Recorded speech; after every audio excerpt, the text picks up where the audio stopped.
Locally roasted. Well, welcome to Once Upon a Pipe.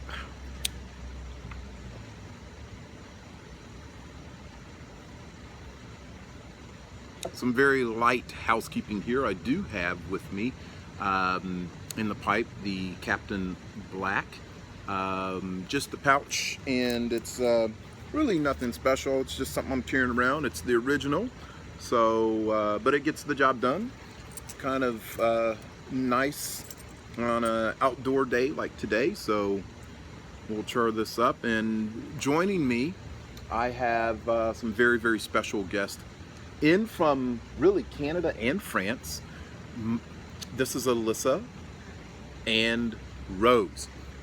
They are going to be here for a little while, maybe a week or two. So I'm glad they were able to make it down. I'm glad we have good weather. We are actually at my old college hangout. My friend Aaron and I used to come here, and I was showing Alisa and Rose how the inside was, and just what a great place it was for us to come here on a Friday night, and we would actually close this place down. It's called Common Grounds, and it's located downtown Lexington.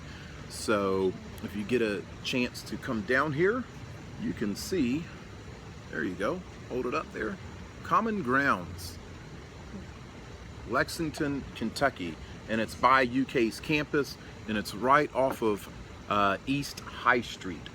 They don't have carrot cake anymore. So for my dear friend out there in Chicago, Aaron, I'm sorry, sir. I was gonna eat a piece of carrot cake in your honor. They don't have it. So instead, I'm stuck with a blueberry muffin that I've yet to unwrap. Here's the neat thing. I am glad that Alisa and Rose can join me tonight, because it wasn't too long ago, maybe about, was it 2 weeks ago, a week ago? 2 or 3 weeks ago, Alisa sent out a message that they were okay, and kind of wondering okay from what? They were actually on a small vessel that capsized while they were on a diving expedition. So what I want to do is find out from Alisa and Rose what happened and what that was like. I'm going to relight this right quick.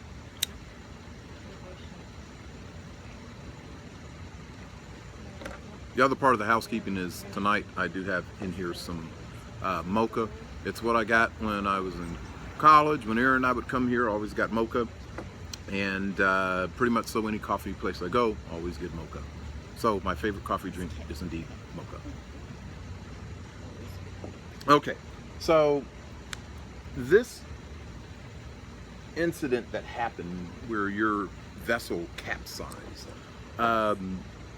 take us back. What was going on before it happened? Was the weather good? You know, what was the water like? And can you tell us what body of water you were in? We were in the Georgian Bay. Okay. In Tobermory, Ontario. And we were on a diving boat, because there were 4 of us that were going diving. I'll get it a little closer so you can hear over that AC. Oh, hi. Yeah.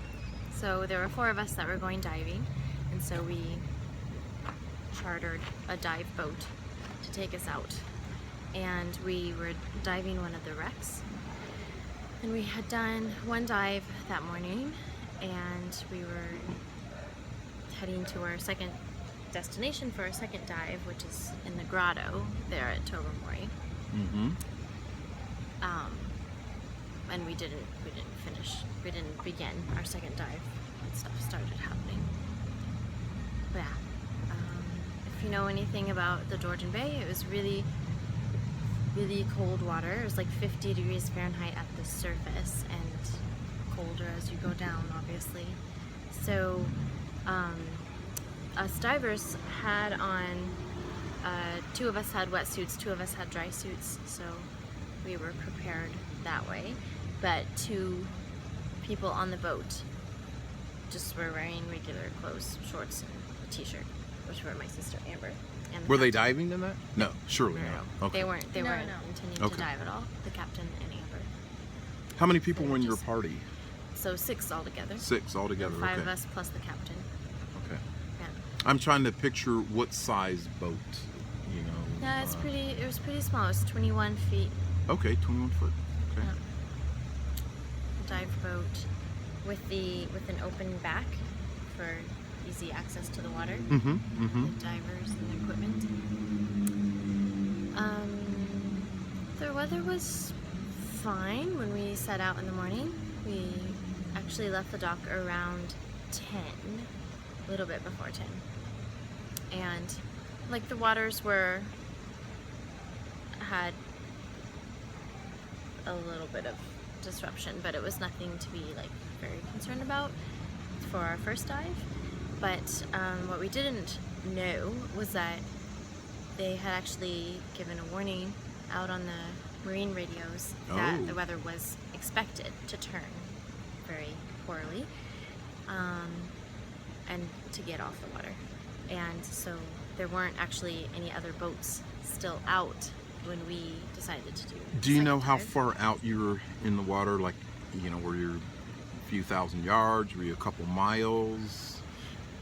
No, we had tied to this mooring line right next to the Grotto area. So,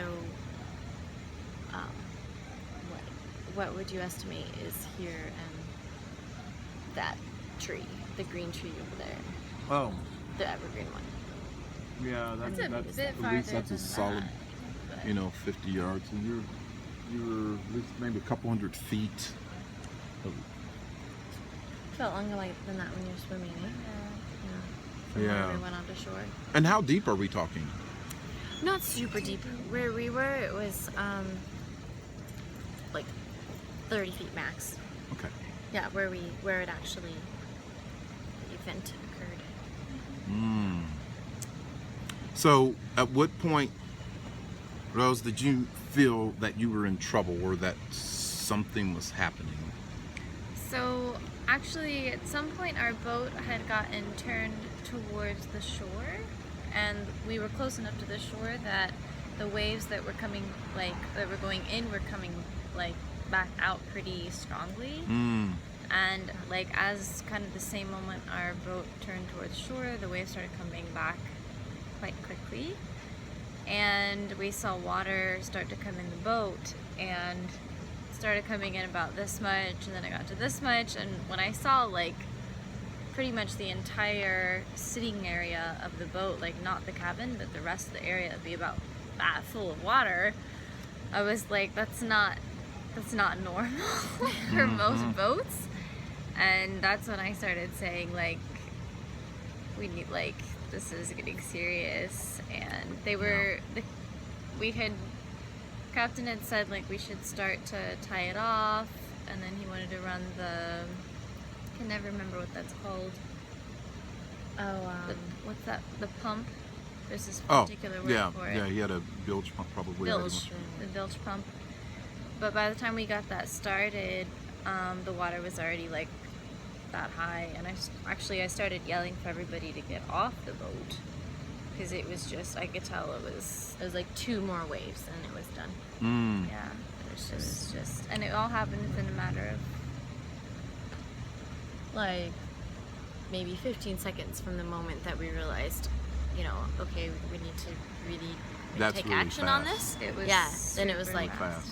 2 more waves, and the boat, you could see it. It did it on an angle kind of like this. Like the back was going down, Mhm. and then it went like that. If that makes sense. Wow. Yeah. So once you were in the water, what was the next step? Well, I had just... Did you try to save your sister? That's what I want to know. Yes, exactly. Because I had just seen, but as it all was happening and the water was coming on board and people were like jumping off, I had just seen Cam and Mac and Bonnie, so I knew that they were fine and that they were like free of the boat, but I hadn't seen Amber. So that was that's when I was first freaking out, because I was like, where is Amber? And so once I knew that she was okay, Cam actually had given me a BCD, because we had and it had, I don't know if he inflated it already, but it was hooked up and everything.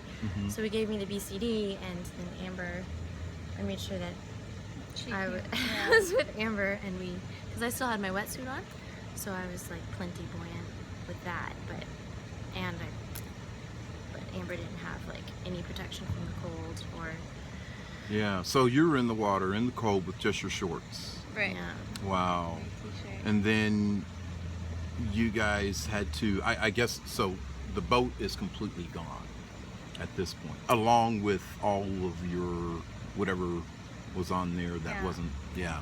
Well, and the real tragedy wasn't that, like, necessarily, like, all of our phones and the car keys and that kind of thing. It was all that dive equipment. And on top of that, Cam, who was the one who was so generous to have taken everyone diving, he had 2 dive cameras, which amounted to something like $22,000. Oh, Replacement wow. value, yeah.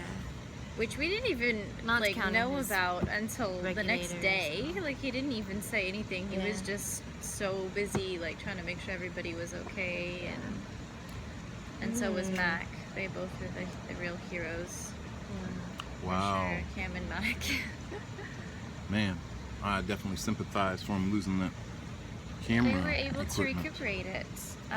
afterwards. A couple people went diving over the site where the boat went down afterwards and got them all back. So Yeah, that's He great. had 3 cameras, and 2 were in dive encasements, so those were fine. But then the third was. yeah, the third third one was was ruined. So So once you got to with all of our shore, phones. what happened? How did you, what was the, I mean, you're there, you've lost Yeah. everything, so now what do you do? The Grotto is actually a really popular place, so there were a couple dozen, and then growing to several dozen people on the shore. So it's a lot of rock formations, and we do a lot of climbing and stuff. So there's actually really easy access to get out of the water, which is good. It wasn't like it was sheer cliffs or anything. Okay. So there were people there to help, like, haul us out of the water, and there's some really nice girls who produced sweaters and pants from somewhere. And Yeah, because So did- like I was fine with the sweaters, wetsuit, but Amber shoes. especially like needed to get warm, and so they like Did gave us the anybody clothes. know that the boat had capsized? yeah they saw it. They saw it. Yeah, they could see it. There's Wow. like here or there. They're There are like pictures of it. Okay. it was so fast. One of the girls said that she was watching us and noticed that there was a boat and didn't notice there were any issues, and she kind of turned away to look at someone, and then when she turned back, then the boat was gone. It's that And it was- fast. yeah, it happened very quickly. Well, we're glad that everybody made it out okay, and especially for the generosity of the local people there. Yeah. Well, this ended up being actually a really lucky story for us, because afterwards we all, like, we went back to the main The town. harbor of the, like, in the middle of the town, and Cam was busy trying to, like, you know, see what was going to happen with all the equipment, if people could dive and all that kinds of things, and helping, and the captain was they had hauled his boat back into the harbor.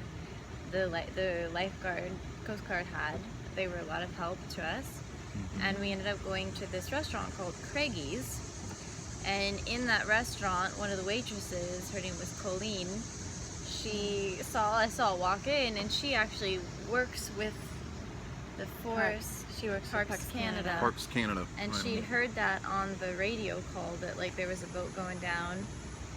And so that was, like, her morning half of her job. And then the second half of her day is she works at this restaurant.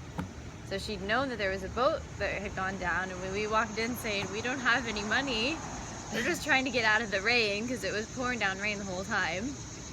And we said, because our boat sank, she knew exactly what we were talking about, and gave us some warm soup, and then she ended up taking us to one of her friend's place. His name is Stan, and So we spent a couple of days with them. They took care of us like we were their long lost family, and we found family that we didn't even know we had in Pauline and Stan. Yeah.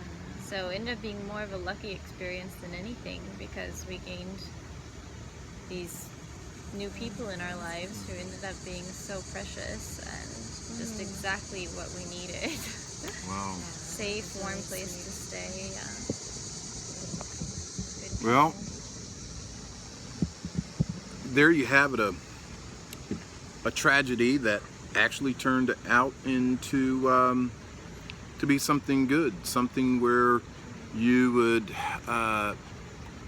it seems like it's going to have a bad ending, actually ends up having a good ending. Something that you thought was lost, you actually end up gaining more than what you started with. So yeah, thank you, ladies, for sharing, and thank you for tuning in to this Once Upon a Pipe from Common Grounds in downtown Lexington with Alisa and Rose, and we're glad they are alive and safe and sound to share their story.